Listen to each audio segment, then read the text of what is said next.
Василий Данилов посмертно удостоен ордена Мужества. Сегодня состоялось прощание с военнослужащим, командиром, ветераном боевых действий Василием Васильевичем Даниловым.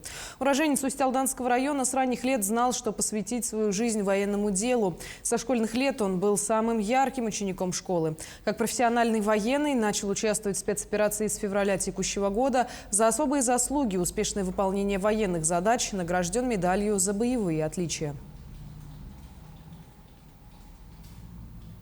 С первого дня знакомства, как мы познакомились, мне впечатление осталось,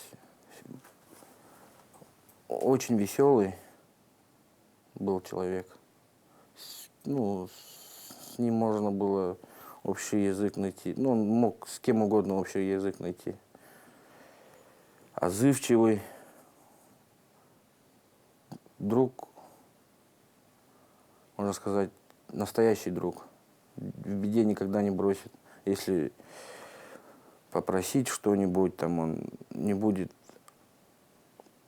как-нибудь отникиваться или по мере возможности всегда будет помогать. Точнее, помогал. Цвета российского триколора включили на телебашне в столице республики 24 ноября в память о якутском военнослужащем, который погиб при выполнении боевой задачи в ДНР. Уроженец села Барагонцы Усть-Алданского района, как профессиональный военный, участвовал в спецоперации с февраля этого года.